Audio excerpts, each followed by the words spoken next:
तो दोस्तों हमारा पहला क्वेश्चन नंबर 26 है और ये एक मल्टीपल चॉइस क्वेश्चन है। तो यहाँ पे बोलता है what will be the output of the command, जो आपको ये कमांड दिया हुआ है, given the following content of file 1.txt and file 2.txt। File 1.txt के अंदर कुछ है, फाइल 2.txt के अंदर है। अगर ये कमांड को इसके ऊपर रन किया जाता है इन दोनों फाइल के ऊपर, तो क्या आउटपुट आएगा वो हम लोगों को बताना है। अब अगर फाइल 1.txt और फाइल 2.txt देखिएगा तो यहाँ पे आपको आईडी दिया हुआ है, यहाँ आपको नेम दिया हुआ है, सेम चीज यहाँ पे भी दिया हुआ है। दूसरी चीज जो आपको देखने को मिलेगी वो ये है कि कोई कोई आईडी रिपीट हो रहा है और नेम भी। तो 103 जेन स्मिथ, 103 जेन स्मिथ, उसके बाद next 107 William Harris, 107 William Harris, right. तो उस बेसिस पे इसका क्या आउटपुट होगा वो देखना है। तो इसका सिंपल सा तरीका ये है कि आप ये जो कमांड है ना इसको तोड़ दीजिए। तो सबसे पहली चीज आती है सॉर्ट। सॉर्ट हम सबको पता है सॉर्टिंग कर, ये किस बेसिस पे करेगा, तो ये न्यूमरिक बेसिस पे करेगा, माइनस एंड न्यूमरिक के लिए, तो इन नंबर्स के बेसिस पे सॉर्ट करेगा। ओके,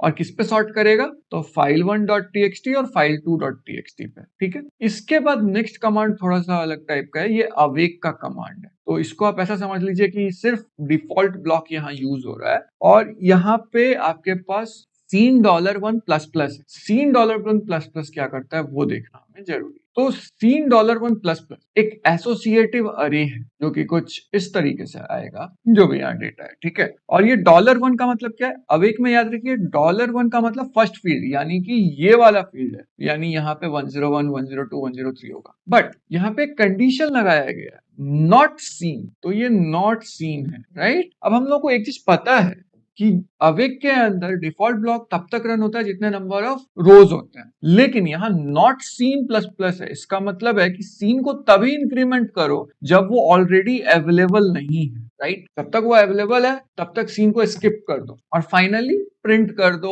$1, $2, $3, यानी कि अलग अलग फील्ड्स को। अगर मान लीजिए 103 एक बार देखा गया तो ये 103 एसोसिएटिव अरे इसके अंदर आ तो जाएगा, लेकिन जैसे ही आप फिर से 103 फाइल 2 का जाइएगा तो ये नहीं आएगा, इसको ये इग्नोर कर देगा। वाई, बिकॉज है 103 वो ऑलरेडी अवेलेबल है। तो जब ये ऑलरेडी अवेलेबल है तो हमारा ये चीज पूरा का पूरा स्किप हो जाएगा, ठीक है। तो क्या क्या होगा, 1, 2, 3 ये वाला हट जाएगा, फिर 105 आ जाएगा क्योंकि 103 का 104 तो है ही नहीं, तो 105 आ जाएगा, फिर 106 आ जाएगा, 107 ये वाला टेक किया जाएगा लेकिन ये 107 को इग्नोर कर दिया जाएगा, तो ये वाला खत्म। उसके बाद 109 आ जाएगा और 110 आ जाएगा ऑप्शन। तो ऑप्शंस देख लेते हैं। इस वाले में अगर आप देखिएगा तो 101, 103, 105, 107, 109, 102 सॉर्टेड है ना हमारा डेटा, तो ये कैसे काम कर सकता है, ये काम होगा। उसके बाद ये देखिए 101, 102, 103, 104 जो कि है ही नहीं, 105, 106, 107, फिर 109, 110 जो हम लोगों ने अभी फाइंड आउट किया था, तो ये सही ऑप्शन है। उसके बाद ये वाले में देखिए दोनों बार रिपीट हो रहा है, तो ये रॉन्ग हो जाएगा, ठीक है। उसके बाद इस वाले में अगर आप देखिएगा तो 101 है, 103, 106, 107, 110 है, 109 है, बीच के वैल्यूज गायब है, इसलिए ये भी रॉन्ग हो जाएगा। तो इसी के साथ हमारा क्वेश्चन नंबर 26 कंप्लीट होता है। अब हम लोग चलते हैं नेक्स्ट क्वेश्चन पे। हमारा नेक्स्ट क्वेश्चन नंबर 27 है और ये क्वेश्चन भी एक मल्टीपल चॉइस क्वेश्चन है। इसमें बोलता है schedule the script slash home slash user slash backup dot sh to meet the following requirement. पहला रिक्वायरमेंट क्या है, the job should run at second minute of an every hour but only during weekdays Monday to Friday. Second, additionally the job must not run during the first and last day of the month. अब यहाँ पे एक चीज आती है कि month 30 भी हो सकता है और 31 भी हो सकता है। तो ये जो डेटा है ये डायनामिक होना चाहिए, इसको आप हार्ड कोड नहीं कर सकते कि 31 पे ही होगा या 30 पे ही होगा, ओके।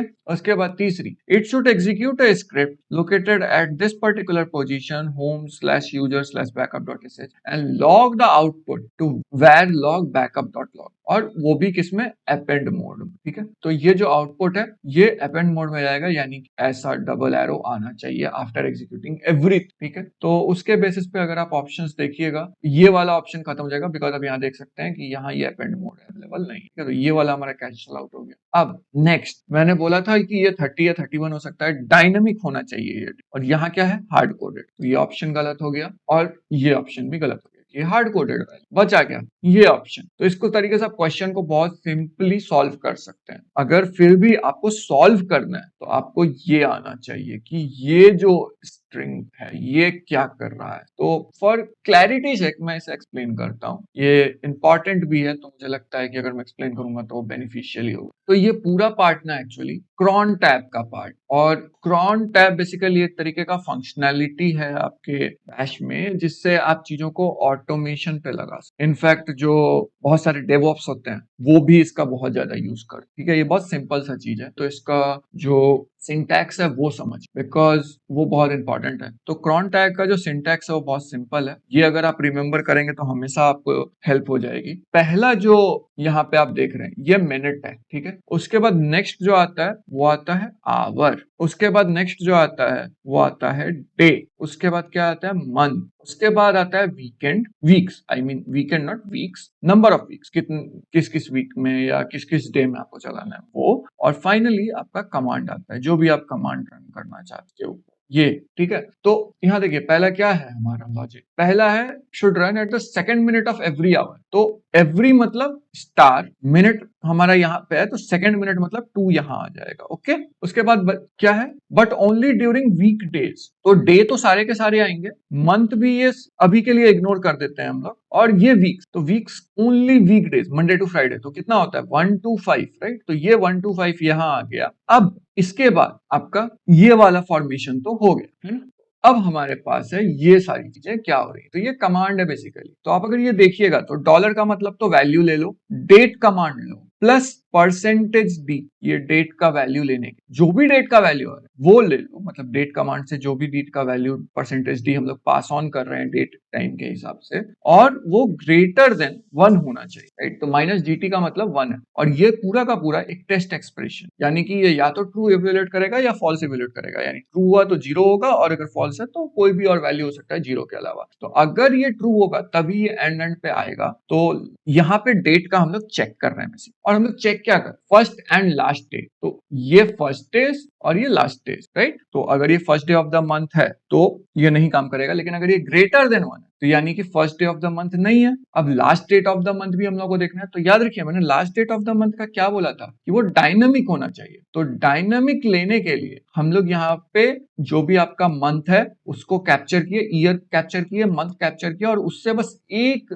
दिन माइनस कर दिए। तो अगर 30 है तो ये 29 हो जाएगा, और अगर 31 है तो ये 30 हो जाएगा। इस तरीके से ये एक्ट करेगा। तो इसमें आप +1 मंथ कर रहे हैं, आप एक मंथ आगे बढ़ रहे हैं ये पर्टिकुलर पोर्शन से, जो भी आपने डेट लिया, ईयर लिया, मंथ लिया, उससे आप एक मंथ आगे ले रहे हैं और एक डे पीछे जा रहे हैं, और ये परसेंटेज डी जस्ट प्रिंटिंग के लिए है। ठीक है, तो ये आपका हो गया सेकंड वाला कंडीशन फुलफिल। फर्स्ट वाला हो गया था, सेकंड वाला हो गया। थर्ड वाला क्या है, एग्जीक्यूट स्क्रिप्ट लोकेटेड एट। तो एक स्क्रिप्ट को एग्जीक्यूट करने के लिए हम लोग यहाँ पे ये वाला एग्जीक्यूट डायरेक्टली स्क्रिप्ट ये कर रहे हैं, बिकॉज क्रॉन टैब जो है वो मेनली आपका कमांड लाइन पे होता है। तो हम लोग इस तरीके से /backup.sh उसके ओरिजिनल पाथ से उसको कॉल कर रहे हैं और उसको सेव कर दे रहे हैं। अब ये जो सेव कर रहे हैं ये हम लोग सेव कर रहे हैं var log backup.log में। तो ये एंड बेसिकली बस इसलिए है कि अगर ये वाला पास हो रहा है देन ओनली मूव फॉरवर्ड, अगर एक भी फेल हो रहा है तो मूव नहीं करो, तो इसलिए ये ऑप्शन सही हो जाएगा। अगर आपको कुछ नहीं समझ आए प्लीज कमेंट सेक्शन में बताइएगा, मैं फिर से समझा दूंगा इसको। ये समझना बहुत इंपॉर्टेंट है, क्रॉन टैब से 1-2 क्वेश्चन मैंने देखे हैं कि ओके।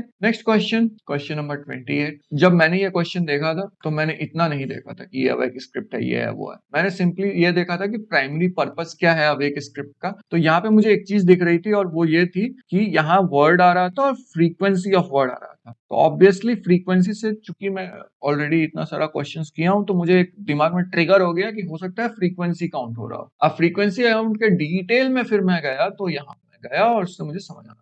तो जी सब जो है वो बेसिकली आप रेगुलर एक्सप्रेशन को सर्च कर रहे होते हैं, ए से लेकर जेड तक स्टार्टिंग होना चाहिए उसका, और फिर उसको वर्ड को मतलब आपको कैप्चर करना है, और कितनी बार वो फ्रीक्वेंसी कैप्चर हो रहा है ये आपको देखना है, और पहले वर्ड को सारे लोअर में कन्वर्ट करना है। तो यानी कि फ्रीक्वेंसी ऑफ वर्ड का मतलब क्या है, frequency count of occurrence of word. ये देखिए to convert content file to lower case, वो पहले हो जा रहा है लेकिन बाकी चीजें भी तो हो रही हैं, तो इसलिए रॉन्ग है। उसके बाद to count the number of lines in the file, ऐसा अगर होता तो हम लोग डॉलर हैश यूज किए होते, वो कहीं यूज नहीं हुआ इसलिए रॉन्ग है। To replace the non alphabetical characters in the file, ऐसा कुछ नहीं है, हाँ लोअर होता तो मे बी थोड़ा मोड़ा चांसेस बनता, तो ये रॉन्ग है। तो count the frequency of each word in text file, ये सही आंसर है। आई होप आप समझ गए होंगे, इसमें ज्यादा कुछ लॉजिक नहीं है, बस थोड़ा सा इंट्यूशन लगाइएगा तो ऐसे ही समझ आ जाएगा। एक हिंट यहाँ पे है, दूसरा हिंट यहाँ पे है और तीसरा हिंट, ठीक है। क्वेश्चन नंबर 28 कंप्लीट होता है, हम चलते हैं नेक्स्ट क्वेश्चन की तरफ। नेक्स्ट क्वेश्चन है हमारा क्वेश्चन नंबर 29। इंटरेस्टिंग क्वेश्चन, तो ये बोलता है what does the following script do, find slash home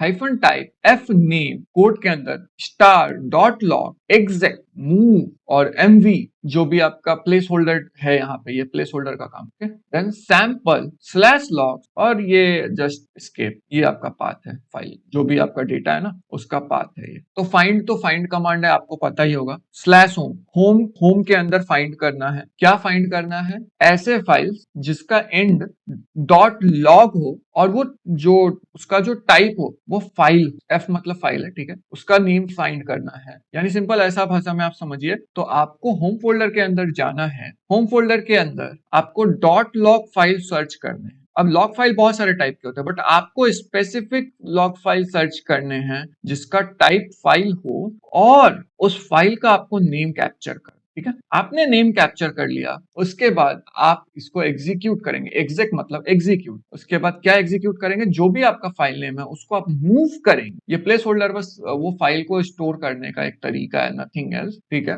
वो फाइल को आप मूव कर रहे हैं इस पर्टिकुलर फोल्डर में, तो एक तरीके से आप बैकअप क्रिएट कर रहे हैं, राइट। तो इसलिए आप डिलीट कहीं नहीं कर रहे हैं, लिस्ट कहीं भी नहीं कर रहे हैं, रीनेम भी कहीं नहीं कर रहे हैं, क्योंकि डॉट बी ए की तो ऑप्शन में ही कहीं नहीं है, तो इसलिए ये नहीं हो सकता। तो find all the log files and back them up. So इसी के साथ हमारा क्वेश्चन नंबर 29 भी कंप्लीट होता है। हम चलते हैं next question, question number 30। Question number 30 said script है, और सेड स्क्रिप्ट थोड़ा सा कॉम्प्लेक्स होता है, बट मैं एक सिंपल चीज आपको, तो सेड स्क्रिप्ट में जो पैटर्न फॉलो होता है वो होता है एस स्लैश, जो भी पैटर्न आपको फाइंड करना है वो स्लैश रिप्लेसिंग वाला पैटर्न, राइट। और फिर यहाँ पे आप जो भी कमांड डालना है, जी आई वॉट एवर, जो भी सेड का है वो आपको याद रखना पड़ेगा कि क्या होता है, क्या होता है। दूसरी चीज, अगर आप ऐसे कर रहे हैं तो ये स्टार्ट का सिंबल होता है, अगर आप डॉलर लगा रहे हैं तो ये एंड का सिंबल होता है, अगर आप एक ग्रुप के अंदर डॉलर लगा रहे हैं तो ये निगेट का सिंबल होता है, ठीक है। अगर आप जी यूज कर रहे हैं इस कमांड में तो इसका मतलब होता है ग्लोबल, जब आप रन करेंगे तो ऑटो अपडेट हो जाएगा और चेंज हो जाएगा। तो देखते हैं क्या क्वेश्चन है हमारा। Select a single sed command to achieve the following, find all the lines that start with word error. तो स्टार्ट किससे होना चाहिए, एरर से, okay. Replace the word error with warning on only those lines, मतलब आपको ये error को replace करना है वार्निंग से और सिर्फ उसी लाइन के लिए करना है जो इसमें एरर हो। यहां तक सब कुछ ओके। लास्ट में append needs review to the end of those same line, मतलब एंड है तो एंड रिव्यू। अब देखिए यहाँ पे जो पहला वाला ऑप्शन है उसमें आप देख सकते हैं कि एरर से ये स्टार्ट ही नहीं हो रहा, तो ये रॉन्ग हो जा रहा है, ठीक है। दूसरे वाले में आप देख सकते हैं कि ये कुछ अजीबोगरीब यहाँ पे कर रहा है, बेसिकली स्टार्ट ऑफ एवरीथिंग ये ले रहा है, स्टार का मतलब एवरीथिंग होता है, हाँ। तो ये भी हमें नहीं चाहिए, हमें सिर्फ वो लाइंस चाहिए जो स्टार्ट हो एरर से, राइट। तो ये और ये possible candidate, most of the time लोग इसको स्टिक कर देते हैं बिकॉज ये काफी सही लगता है एंड इनफैक्ट ये सही है, लेकिन कब, वो बहुत इंपॉर्टेंट है। यहाँ पे ऑर्डर बहुत मैटर करता है एक्चुअली, अगर आप ऑर्डर गलत कर दिए तो प्रॉब्लम हो जाएगी। इसको देखते हैं, स्टार्ट हो रहा है एरर से और उसके बाद ये एरर को फाइंड कर रहा है, उसके बाद ये यहां से आपका चेंज कर रहा है, यानी कि रिप्लेसमेंट, ऐसे हम लोग रिप्लेस कर रहे हैं, राइट। तो रिप्लेस हम लोग कर रहे हैं, स्टार्टिंग एरर है उसको वो वार्निंग में कन्वर्ट, अब उसके बाद क्या कर रहा है, ये वार्निंग को फाइंड कर रहा है और उसका जो लास्ट वाला पार्ट है उसमें नीड रिव्यू ऐड कर दे रहा है और फाइल डॉट टेक्स्ट आ जा रहा है, राइट। ये एक तरीके से सही है बिकॉज आप एरर को वार्निंग में कन्वर्ट कर रहे हैं, वार्निंग को ये कर रहे हैं। लेकिन व्हाट इफ अगर आपके फाइल के मिडिल में ही वार्निंग, तब भी तो ये फाइंड हो जाएगा और तब भी यहाँ पे आपका जो लास्ट वैल्यू है वो नीड्स रिव्यू आ जाएगा। लेकिन एट दिस पर्टिकुलर पॉइंट क्या हमें वो करना है, नहीं, हमें वो नहीं करना है, तो इसीलिए ये ऑप्शन रॉन्ग हो जाएगा। और ये जो ऑप्शन है जिसमें पहले ये नीड्स रिव्यू अपेंड कर दे रहा है आपका एरर को फाइंड करके कि ये स्टार्टिंग हो रहा है एरर से, बिकॉज हमें ये पता है कि एरर को हम लोगों को रिप्लेस तो करना ही है आगे चल करके, तो पहले ही अपेंड क्यों नहीं कर दिया जाए, उसके बाद वार्निंग को चेंज करेंगे, जिससे क्या होगा, ये डिपेंडेंसी जो यहाँ आ रही है ना, ये खत्म है और ये वाला जो प्रॉब्लम है ये जाएगा। तो यहाँ पे नीड्स रिव्यू और सर ग्रेटर देन एरर, तो अगेन आप स्टार्टिंग एरर फाइंड कर रहे हैं और उसको रिप्लेस कर रहे हैं एरर और वार्निंग, और फिर वो किस पे आप कर रहे हैं, तो जो आपको फाइल दिया गया है file.txt, तो ये ऑप्शन सही हो जाएगा। अगर आपको फिर भी नहीं समझ आया तो एक बार रन करके दोनों कमांड को देखिए, आपको बिल्कुल अच्छे से क्लियर हो जाएगा कि क्या हो रहा है और क्यों हो रहा है। ठीक है, तो इसी के साथ हमारा क्वेश्चन नंबर 30 कंप्लीट होता है। चलते हैं तो क्वेश्चन नंबर 31 मैं अभी के लिए स्किप करूंगा, बिकॉज ये क्वेश्चन मुझे भी उतने अच्छे से क्लियर नहीं है। मैं जानता हूं कि ये कैसे बनेगा, बट मैं इसको एक्सप्लेन करने के लिए थोड़ा टाइम लेकर के एक्सप्लेन करूंगा, ये लंबा क्वेश्चन। नेक्स्ट क्वेश्चन नंबर 32 है। अगेन ज्यादा लॉजिक नहीं लगाना है, दिमाग खाली करिए और नॉर्मली किसको करते हैं। देखिए, select a command find all established suspicious TCP connection on port 80 using NET SET. ठीक है, तो इसमें क्या है ना कि आपको नेटसेट कमांड के बारे में पता होना चाहिए। ठीक है, तो नेटसेट बेसिकली सारे के सारे कनेक्शंस को दिखाने के लिए होता है, और अगर डायरेक्टली देखिएगा तो यहाँ एक वर्ड है एस्टैब्लिश्ड, राइट। तो एस्टैब्लिश्ड आपको कहाँ मिल रहा है, यहाँ मिल रहा है, तो ये सही होगा, ये नॉर्मल थॉट प्रोसेस, और शायद ये सही भी है तरीका अगर शॉर्टकट में जाना है तो, लेकिन लॉन्ग कट हमें जानना पड़ेगा, बिकॉज नेटसेट कैसे काम करता है ये जानना बहुत जरूरी है, राइट। तो सबसे पहली चीज यहाँ वाले कमांड्स की बात कर लेते हैं, ए और एन। तो ए का मतलब होता है शो ऑल कनेक्शन, और एन का मतलब होता है शो पोर्ट्स एज नंबर्स, यानी कि ये जो आपका यहाँ दिख रहा है ये 80 की तरह दिख रहा है, इस टाइप का, नहीं तो वो कुछ अजीबोगरीब दिखाते हैं। ठीक है, इसके अलावा कुछ और कमांड्स भी होते हैं लाइक टी, तो ये सारे टीसीपी कनेक्शंस को ही लिसन करेगा, ये और कोई कनेक्शंस को लिसन नहीं करेगा, या टीसीपी सॉकेट को ही कनेक्ट लिसन करेगा। उसके बाद यू यूडीपी पोर्ट के लिए होता है, बीपी बोलेगा तो यू यूज होगा। ठीक है, उसके बाद एल लिसनिंग सॉकेट, यानी कौन सा सॉकेट ऐसा है जो वेट कर रहा है। अब सॉकेट क्या है इसके लिए आपको थोड़ा डिटेल में जाना पड़ेगा नेटवर्क एंड कनेक्शंस के, तो आपको समझ में आ जाएगा। ओके, और सबसे इंपॉर्टेंट जो मैंने काफी देखा रिपीट होते हुए वो है are,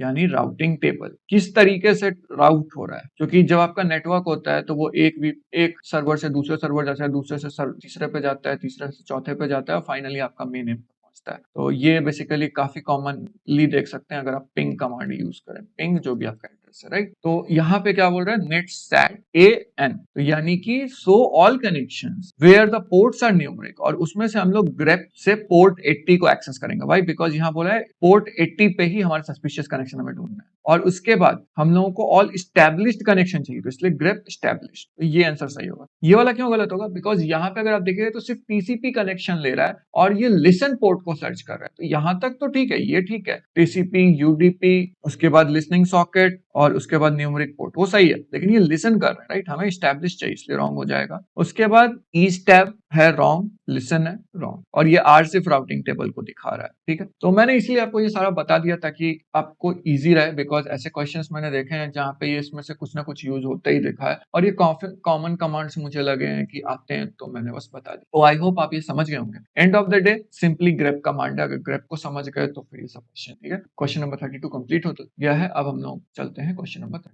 question number 33, editor specific. तो आपको पता होगा हमारे पास विम है, हमारे पास नैनो है, हमारे पास ईमैक्स। ये पर्टिकुलर क्वेश्चन विम के ऊपर है। ठीक है, तो यहाँ बोलता क्या है, which of the following VI command is used to replace the word apple with orange only in lines 10 to 20 of a file and appear at the beginning or end of the line without case sensitive and without user interaction. User interaction का मतलब है कि वो prompt नहीं करेगा use. ठीक है, तो सबसे पहली चीज यहाँ पे आपको VI के एडिटर टर्मिनल, तो अगर आपको लाइन बाय लाइन जाना है या कोई पर्टिकुलर सेट ऑफ लाइंस के बीच जाना है तो आप ऐसा लिखेंगे कॉलन A, B, इसके बीच के जितने भी लाइंस होंगे उसको ये चेंज कर देगा इंक्लूडिंग AN। ओके, दूसरी चीज आप देख सकते हैं कि आपको रिप्लेस करना है, यानी हो ना हो सेड या फिर ग्रेप या फिर AW के कुछ भी यूज करना होगा, कोई ऑप्शंस के हिसाब से चलिएगा तो ज्यादा बेटर है। ठीक है, तो अब हम लोग देखते हैं क्या बोल रहा है, एप्पल ऑरेंज करना है 10 to 20 लाइन पे और वो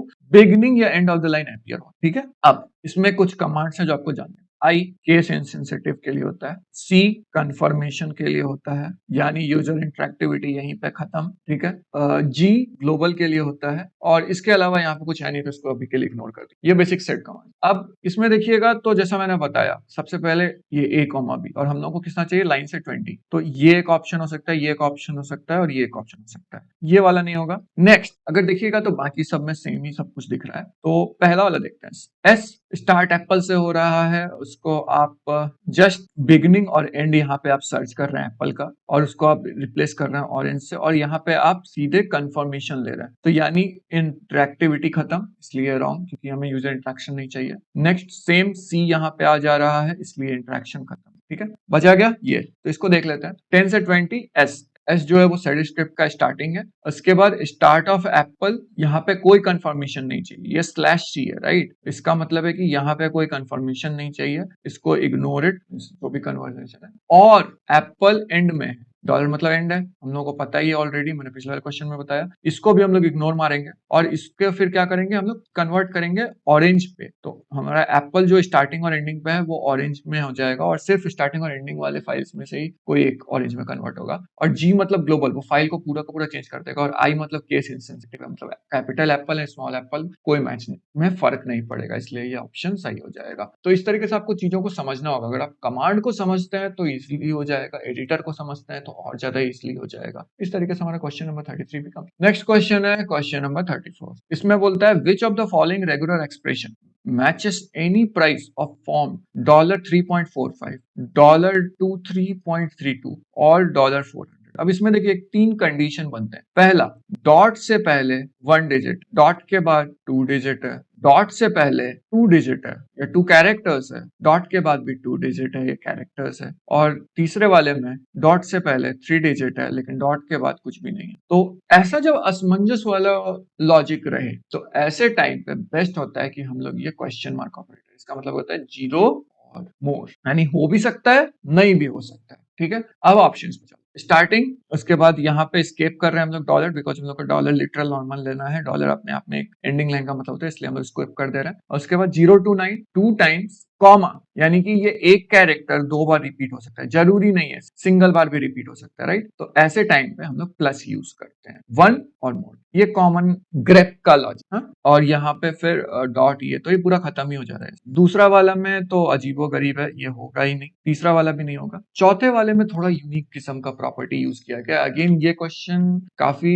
क्लियर है अगर आपको 3 चीजें आती हैं, ग्रुपिंग, ग्रेप एंड आइडेंटिफायर, जो कि हम लोग इसको बोल रहे हैं, मैं आप इसको बोल रहा हूँ एक्चुअली, ठीक है। यहाँ पे देखिए स्टार्ट हो रहा है, डॉलर स्किप किया जा रहा है, 0 to 9 ये ठीक है। अब जरूरी नहीं है कि ये एक बार है या 2 बार है, तो 1 और मोर टाइम है तो यहाँ प्लस हम लोग यूज किए। उसके बाद ये ग्रुपिंग किए, तो इससे क्या होगा कि ये जो डॉट वाला पार्ट है ना, उसके बाद जो भी है वो पूरा लिया जाएगा और फिर 0 और 1 और मोर टाइम देखा जाएगा। तो 0 to 9 एक बार हो सकता है और 2 बार हो सकता है, तो इसलिए हम लोग यहाँ 2 कैरेक्टर को चेक कर रहे हैं, तो ये इसका मतलब है 2 चार्स। अब ये जरूरी नहीं है कि हो ही, क्योंकि 400 में देखा हमने ऐसा कुछ हुआ नहीं, तो इसलिए ये क्वेश्चन मार्क यहाँ आ गया, जिसका मतलब 1 और मोर, और फिर डॉलर, डॉलर का मतलब एंड यहाँ पे, बिकॉज हम लोग स्केप लिटरल यहाँ नहीं यूज कर रहे, राइट, इसलिए तो इसलिए ये आंसर सही हो जाएगा। अगर आपको फिर भी नहीं समझ आए प्लीज इसको एक बार रन करके देखिए, स्पेशली ये और ये कमांड को, बाकी सारे ऑप्शन रॉन्ग, ठीक है। तो आई होप समझ गए होंगे। क्वेश्चन नंबर 34 इसी के साथ कंप्लीट होता है। हम चलते हैं नेक्स्ट क्वेश्चन की तरफ। नेक्स्ट क्वेश्चन नंबर 35 है, और ये जो क्वेश्चन है इसमें हम लोगों को कमांड चेनिंग सिखाया गया है, उससे रिलेटेड ये क्वेश्चन है, ठीक है। इसमें क्या बोलता है, what is the output of the following command, file date t file 1 file 2 diff file 1 file 2। तो जब तक इसका आउटपुट नहीं आएगा तब तक ये इसमें पास नहीं हो सकता। और हम लोग को पता है कि डेट एक कमांड है, वो कोई फाइल नहीं है, उसका कोई डेटा टाइप होता नहीं है, कोई फाइल टाइप नहीं है, इसलिए यहीं पे एरर थ्रो करेगा। अब ये जो एरर थ्रो होगा ये कुछ तो टेक्स्ट होगा, ये टेक्स्ट पास ऑन हो जाएगा इसमें टी में।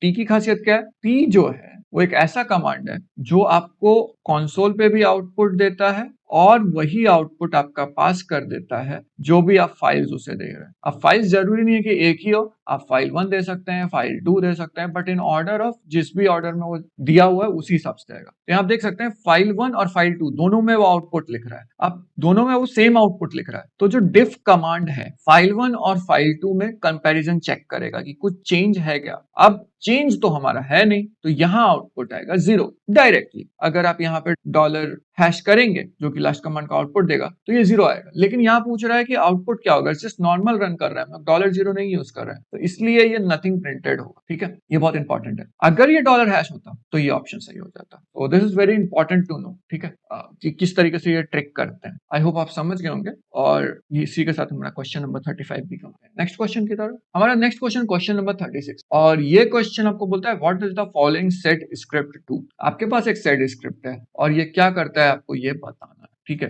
तो इसमें आपको ग्रुपिंग आना, जो हमने पहले भी देखा था, सेम चीज आपको यहाँ आना चाहिए, बिकॉज ये पूरा क्वेश्चन ग्रुपिंग का। तो ग्रुपिंग का कॉन्सेप्ट बहुत ही सिंपल है। सपोज आपके पास लिखा हुआ है हेलो वर्ल्ड। ठीक है, मैं चाहता हूं इसको लिखूं मैं वर्ल्ड हेलो। मैं कैसे कर सकता हूं, मैं क्या करूंगा, मैं इसका एक ग्रुप बनाऊं इन दोनों का, और जब ये ग्रुप बनेगा तो ये वाला पहला होगा, ये होगा दूसरा, तो मैं बैक रेफरेंस करूंगा 2/1 और ये कन्वर्ट हो जाएगा। ये आउटपुट आपका ये आउटपुट देगा। वाई, बिकॉज मैं ये कर रहा हूं। तो इस तरीके से आप ग्रुप कर सकते हैं और उसके बेसिस पे आप चेंज कर सकते हैं। बट इन केस यहाँ पे कोई हाइफन है या कुछ ऐसा है तो आपको उसको इंक्लूड करना होगा अपने साथ, आप उसको एक्सक्लूड नहीं कर, ये सोच करके कि सेपरेट होगा। उसी के बेसिस पे ये क्वेश्चन है। आपके पास एक फाइल .csv है, उसके अंदर कुछ हो रहा है और ये सेड है। तो गिवन माई एक्सपीरियंस ये एक CSV फाइल है और यहाँ पे मैं देख रहा हूँ /2/1/3 है, तो ग्रुप को चेंज किया जा रहा है, ये मैं डायरेक्टली बोल सकता हूँ। बट फिर भी अगर आपको नई आइडिया है तो आप एक बार देखिए, यहाँ आपका ये पहला ग्रुप बन रहा है, ये वाला पोर्शन यहाँ पे बोल रहा है स्टार्ट विथ कॉमा और उसके बाद जो भी जा रहा है वो सब यहाँ पे ले लो। ठीक है,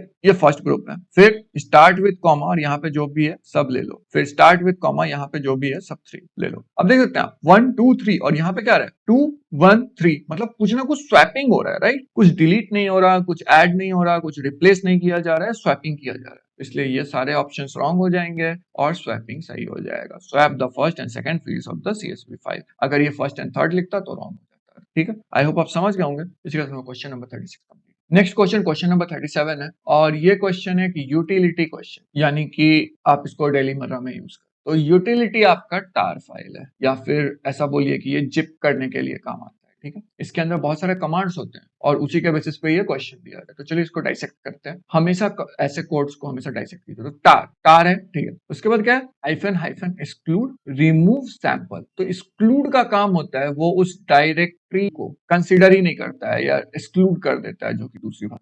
उसके बाद है ये CZVF, ये बहुत इंपॉर्टेंट है। ये सब C create, Z gzip format use करो, V वर्बोस मेथड यूज करो, F जो भी नया फाइल है उसका फाइल नेम क्या होगा। ठीक है, और ये फाइल नेम होगा बैकअप tar.gz। राइट, ये थोड़ा सा ऑकवर्ड लगेगा, but the fact that file के जस्ट बाद आपको वो डालना पड़ेगा जो कि फाइल नेम है। तो जैसा कि आप देख सकते हैं, तो ये फाइल को कंप्रेस करता है, ये आपका और कुछ नहीं करता। इसलिए डिलीट नहीं होगा, एक्सट्रैक्ट नहीं होगा, लिस्ट नहीं होगा, ये सीधे कंप्रेस करेगा। Compress the /remove directory into tarball, जो कि ये टार के काम आ रहा है। ठीक है, एक्सक्लूडिंग द /sample सब डायरेक्टरी, तो ये आपका /sample सब डायरेक्टरी है, और नेम इट बैकअप tar.dz, जो यहाँ पे आप नेम कर रहे हैं। ठीक है, अब मैं आऊंगा तो मैं उतना चेक भी नहीं करने जाऊंगा, मैं सीधे देखूंगा टार यानी कम बात। अगर 2 कंप्रेस है तब जाके मैं चेक करूंगा, नहीं तो मैं ऐसे क्वेश्चंस पे टाइम ही नहीं दूंगा, मैं डायरेक्टली निकल जाऊंगा। बस आपको यूटिलिटी पता होना चाहिए कि वो क्या करता है, उसके कमांड्स क्या। इसी के साथ हमारा क्वेश्चन नंबर 37 कंप्लीट होता है। हम नेक्स्ट क्वेश्चन की तरफ। 38 गिट कमांड से क्वेश्चन है। कमांड नहीं, बेसिकली लॉजिक, क्या होता है लॉजिक वो आप समझना है ना। तो इसको मैं बहुत अच्छे से नहीं समझा सकता बिकॉज मैं भी उतना अच्छा नहीं हूँ गिट पे। बट ये क्या लिखता है, you are working in a team with multiple developers in using git. तो हमारे पास मल्टीपल डेवलपर्स हैं गिट में, ये हमारा रिपो है। One of your colleague has created a feature branch from main. तो उसके पास एक मेन ब्रांच है, एक फीचर ब्रांच है, तो ये फीचर ब्रांच इससे जाकर के क्रिएट कर दिया है। But over time, main branch has received several commits. Your colleague is now attempting to merge the feature branch to main. तो main branch क्या हो गया, उसको बहुत सारे लोग कमिट मैसेज भेज चुके हैं कि भाई मेरा ये कोड है, इसको प्लीज कमिट करो एक बार रिव्यू करके। लेकिन जो आपका कलीग है वो ये देख रहा है कि बहुत सारे कमिट हैं और एक फीचर ब्रांच से भी आया हुआ है, तो ऑब्वियसली आपको फीचर ब्रांच का चीज को मेन ब्रांच में पहले लेना पड़ेगा, तब जाकर के आप कमिट कर सकते हैं। ऐसा नहीं है कि फीचर ब्रांच चला गया और मेन ब्रांच चला गया आप कमिट कर दे रहे हैं, वो नहीं होगा। ओके, तो यहाँ पे क्या बोलता है, but the conflict arise in a file that was modified both in main branch and feature branch. मतलब यहाँ पे भी वो ब्रांच अपडेट हुआ है और जो आपका कोई आदमी है जो पहले जो कि फीचर ब्रांच में डाला था वो भी चेंज किया है, दोनों में किया हुआ है। ये एक बहुत बड़ा प्रॉब्लम है। ठीक है, how would you resolve the conflict ensuring that the feature branch is up to date with the latest changes from the main and that no work is lost? यानी कि आपका मेन का डेटा लॉस नहीं होना चाहिए और आपका feature branch का भी डेटा लॉस नहीं होना चाहिए। And how would you ensure that this situation is prevented in the future? तो सबसे पहला स्टेप जैसा मैंने बताया, फीचर और मेन को मर्ज करना पड़ेगा। तो सबसे पहली चीज, ensure main is up to date by pulling the latest change. तो ये आप लोकल पे कर रहे हैं, मेन का जो डेटा है वो आप पुल कर रहे हैं। पुल का मतलब आप इसको अपने लोकल में ले रहे हैं। ठीक है, switch to feature branch and merge main to it. जैसा मैंने बोला, आपको फीचर ब्रांच है उसमें आप मेन को मर्ज कर, यहाँ उल्टा कर रहे हैं, आप फीचर ब्रांच से मेन नहीं जा रहे, मेन ब्रांच से फीचर ब्रांच में जा रहे हैं, यानी कि फीचर ब्रांच में ही आप मेन को मर्ज कर दे रहे हैं। ये जस्ट कंफ्लिक्ट को रिजॉल्व करने के लिए टेम्पोररी सिलेक्शन है। ये ऐसा नहीं है कि आप परमानेंट रखेंगे, हमेशा आपका जो मेन होगा वो हमेशा मेन ब्रांच ही होगा। अगर कुछ डेवलपमेंट कर रहे हैं तो डेव ब्रांच होगा, अगर कोई फीचर रिलीज कर रहे हैं तो फीचर ब्रांच होता है। ओके, तो हम लोग क्या कर रहे हैं, हम लोग बस मेन ब्रांच को फीचर ब्रांच के साथ कनेक्ट कर दे रहे हैं, यानी कि एक तरीके से फीचर ब्रांच में जा रहे हैं, बोल रहे हैं मेन का सारा चीज जो है उसी को मैच करो, फीचर ब्रांच को भी मैच करो। ठीक है, ये हो गया। और उसके बाद आप कंफ्लिक्ट को रिजॉल्व कर रहे हैं, चेंजेस को कमिट कर रहे हैं और जो भी है वो सब फीचर ब्रांच पे डाल दे रहे हैं, यानी फीचर ब्रांच पे ये सारा चला गया। ओके, अब merge the feature branch into main via pull request. अब आप क्या कर रहे हैं कि एक पुल रिक्वेस्ट कॉल कर रहे हैं। ये बेसिकली तब होता है जब आप किसी सब ब्रांच से मेन ब्रांच में चेंजेस करने के लिए जा रहे हैं, मतलब लाइक फीचर ब्रांच से आप चाह रहे हैं कि मेन ब्रांच में डेटा चला जाए, तो इसको रिव्यू करना पड़ता, तो रिव्यू करने के लिए हम लोग पुल रिक्वेस्ट भेजते हैं, जिसको हम लोग पीआर भी बोलते हैं, पब्लिक रिलेशन नहीं ना। ये जो पीआर है इसको रिव्यू किया जाता है और फिर उसके बेसिस पे अगर सब कुछ सही रहता है तो मर्ज कर दे। ठीक है, तो ये आप क्या किए, फीचर ब्रांच से सब कुछ ले लिए और उसको चेंजेस कर दिए और उसके बाद आप वापस से मेन में डाल दे रहे हैं। ठीक है, बस एक तरीके का लूप फॉलो हो रहा है। ठीक है, और prevent future conflicts by encouraging regular updates between branches. ये अपडेट दोनों में पास होना चाहिए, ये फ्यूचर के लिए जरूरी है क्योंकि ये इशू आ चुका है तो आप इसको फॉलो करेंगे, राइट? तो इसलिए ये आंसर सही हो जाएगा। बाकी देख, मर्ज the feature branch into main without updating main, ये बिल्कुल गलत है। मैंने पहले ही बोला कि आपको फीचर ब्रांच को मेन में नहीं डालना, क्योंकि आपका एक बहुत इंपॉर्टेंट चीज है कि डेटा लॉस नहीं होना, और यहाँ पे वो कीजिएगा तो डेटा लॉस हो जाएगा। Switch to feature branch and run git pull origin feature branch. ठीक है, resolve the conflict directly in main then push the changes. नहीं, कॉन्फ्लिक्ट फीचर ब्रांच से तो मेन से कैसे होगा? Wrong. Merge the feature branch into main without resolving conflict, ना data ही लॉस हो जाएगा। अगेन, इसका डिटेल अगर चाहिए तो मैं रिसोर्स आपको डिस्क्रिप्शन में प्रोवाइड कर दूंगा, आप वहां से देख सकते हैं कि गिट कैसे काम करता है। जो लोग गिट किए हुए हैं उनको ये दिक्कत नहीं होगी, बट जो लोग गिट को ज्यादा अच्छे से नहीं जानते हैं, नहीं समझते हैं, उसके फ्लो को नहीं समझते हैं, वहां पे उनको दिक्कत आएगी। तो मैं हाईली सजेस्ट करूंगा एक बार गिट जरूर देखें, बहुत अच्छा टूल है आपके डेवलपमेंट जर्नी में भी। ठीक है, इसी के साथ हमारा क्वेश्चन नंबर 38 कंप्लीट होता है। हम चलते हैं नेक्स्ट क्वेश्चन। नेक्स्ट क्वेश्चन है क्वेश्चन नंबर 39। बहुत ही सिंपल थ्योरी बेस्ड क्वेश्चन है, एंड थ्योरी से मेरा मतलब है वेरिएबल कैसे आप मैनिपुलेट करें।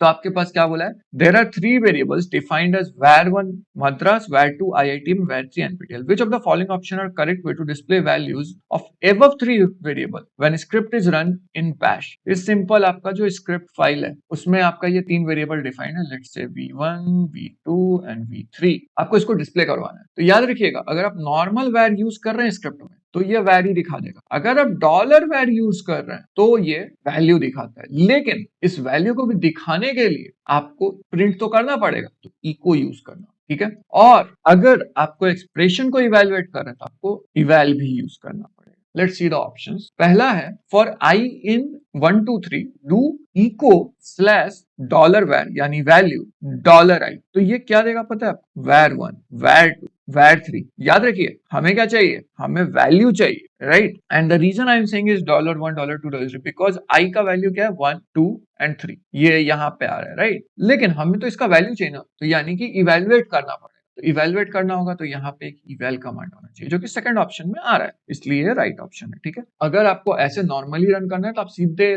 इको भी कर सकते, इको $var1 ये भी काम करता है, लेकिन ये इवेल नहीं कर रहा, आप ये बोलेंगे तो जरूरत नहीं ना, आप एक लूप के अंदर थोड़े हैं, आप नॉर्मली आउटपुट है तो जस्ट आप normal dot script dot sh करिएगा, ये ऑटोमेटिकली जो भी आपका डेटा स्टोर्ड है var1 var2 वो सीधे $var1 ये ऐसा बनेगा, $var1 $var2 एंड $var3 और इको जो है वो डॉलर वाले सिंबल को क्या करता है, उसका वैल्यू प्रिंट करता है ऑन द कॉन्स, है ना। तो इसी के साथ ये बहुत सिंपल क्वेश्चन नंबर 39 कंप्लीट होता है। चलते हैं नेक्स्ट क्वेश्चन के। क्वेश्चन नंबर 40 हमको ये एम्बिगुअस क्वेश्चन लगता है, फिर भी अगर कोई एक बार में देखेगा और वो बैश सबसेल का कॉन्सेप्ट जानता है, बैश सबसेल, तो वो तुरंत समझ जाएगा कि इसका आंसर जो दिया हुआ है वो क्यों है, बट वो आई थिंक गलत। ओके, तो बैश सबसेल का कॉन्सेप्ट समझिए, आपके पास जो सेल है जिसको आप लिखते हैं, जिसमें आप लिखते हैं वो है बैश। अब बैश के अंदर अगर आप एक छोटा सा सेपरेट एनवायरनमेंट बनाना चाहते हैं तो आप ब्रैकेट लिखेंगे और उसके अंदर अपना कमांड लिखेंगे। अब क्या होगा, ये कमांड जब इवेल्युएट होगा इसका जो आउटपुट है वो आपके मेन कमांड पे जाएगा, यानी कि अगर आपका कुछ इस तरीके का ब्रैकेट है और इसके अंदर कुछ कमांड है और इसके अंदर कुछ कमांड है, तो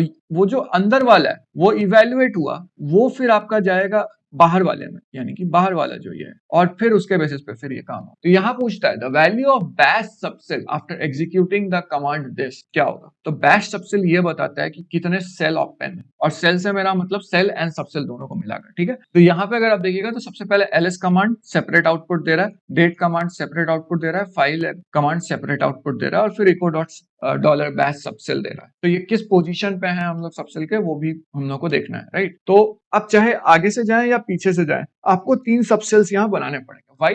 बिकॉज ऑफ दिस, इसका मतलब है and of the command, right. तो अगर ये वाले लॉजिक को भी हम लोग देखें, यानी कि फाइल कमांड का सारा आउटपुट, तो ये सारा लिस्ट ऑफ ऑल फाइल्स देगा, ये कंप्लीट हो गया, अब इसको सिग्नल जाएगा तो ये डेट देगा, और ये कंप्लीट हो गया तो इसको सिग्नल जाएगा तो ये जो भी डायरेक्टरी में फाइल्स है उसको लिस्ट कर देगा, राइट। अदर वे राउंड भी आप करिएगा तो सेम ही चीज होगा। तो यहाँ पे ये दोनों हो गया और फिर ये तीसरा बैच सबसेल आ गया, तो इसलिए ये ऑप्शन 3 होगा। But I don't know why, मैंने जब इसे रन किया तो ये आंसर मुझे 2 मिला ना कि 3, तो ये मुझे थोड़ा सा कंफ्यूजिंग लगा। तो एक बार इसको क्रॉस वेरीफाई जरूर कर लीजिएगा आप, हो सकता है मैंने कोई गलती कर दी हो। तो that's it for this question number 40। अब हम लोग चलते हैं क्वेश्चन नंबर 41 में। तो क्वेश्चन नंबर 41 जो है वो बोलता है what is the output of the following command shc exit 405 echo $। तो इसमें सबसे पहली चीज तो ये है, इको $, क्या कर, वैल्यू प्रिंट, किसकी वैल्यू प्रिंट कर, इसमें क्या खेला है, इसमें खेला है sh एक कमांड है, c कोई आर्ग्यूमेंट होगा उसका, उसमें वो एग्जिट कोड 405। अब प्रॉब्लम ये है कि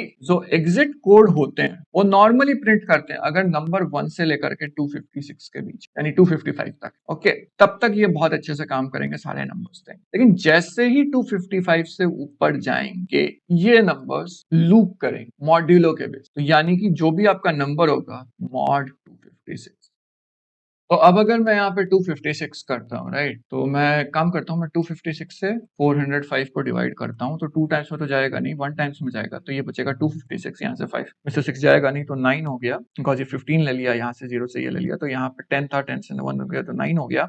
तो यहाँ पे हो जाएगा आपका 9 - 5 4, और 4 में से एक 1 ऑलरेडी जा चुका था, तो 3 3 - 2 1, तो यहाँ आ गया 149। तो this is the answer of this question. हमेशा याद रखिएगा जब भी एग्जिट कोड है तो ये देखिएगा कि अगर वो 255 से बड़ा वैल्यू है तो आपको ऐसे मॉड करके ही कैलकुलेट करना पड़ेगा। अब हम लोग चलते हैं अपने फाइनल क्वेश्चन, जो कि मैंने लीव कर दिया था पहले। क्वेश्चन देख लो, consider the current permission contents the present permission of a file. तो permission of a file present है हमारे पास। Which of the following shell script statement calculates the new permission by removing the read permission. अब जब मैं पहली बार इस question को देखा तो मैंने इसको 0 समझा, बट ये 0 नहीं है, ये ऑक्टल को रिप्रेजेंट कर, ऑक्टल नंबर सिस्टम में ये पूरा का पूरा खेला चल रहा है, ठीक है। तो ऑक्टल नंबर सिस्टम के हिसाब से आपको रीड का वैल्यू 4, राइट का वैल्यू 2 और एग्जीक्यूट का वैल्यू 1 होता है। तो आपको क्या करना है, आपको रिमूव करना है ना, और रिमूव करने के लिए आपके पास बहुत सारे ऑपरेशंस है, बिटवाइज और ऑपरेटर है जो कि निगेट करता है दिस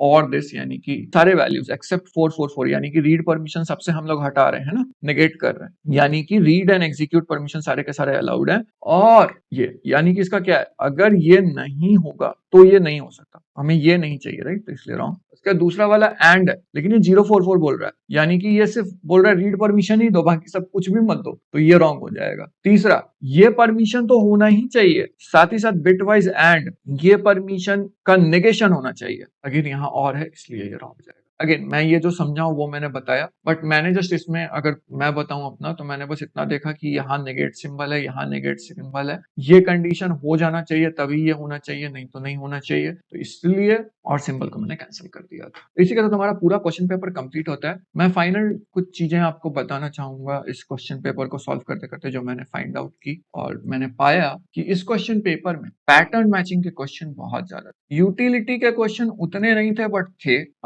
बेसिक स्क्रिप्टिंग जो बैश का है वो बहुत इंपॉर्टेंट है, आना ही चाहिए, और नेटवर्किंग के क्वेश्चंस थे। At the same point of time practice करना बहुत इंपॉर्टेंट है, and bye practice I don't mean only theory, code command क्या कर रहा है, अगर वो नहीं पता होगा तो ये सब क्वेश्चंस बनाने थोड़े मुश्किल हो जाएंगे। स्पेशली सेड के क्वेश्चंस तो बहुत ज्यादा, मैं पैटर्न मैचिंग में स्पेशली सेड का वैल्यू बोलूंगा कि बहुत ज्यादा इंपॉर्टेंट है। एडब्ल्यू के तो एक दो क्वेश्चन ही देखे, बट सेड के हमने बहुत सारे क्वेश्चन देखे, राइट, तो इसलिए बहुत इंपॉर्टेंट है। So that's it. अगर आपको अच्छा लगा हो तो चैनल को सब्सक्राइब कर लीजिए, शेयर कर दीजिए, और अगर कोई भी डाउट है तो कमेंट सेक्शन में पूछ लीजिए, ठीक है। इसी के साथ आपसे मिलते हैं किसी और वीडियो में, तब तक के लिए।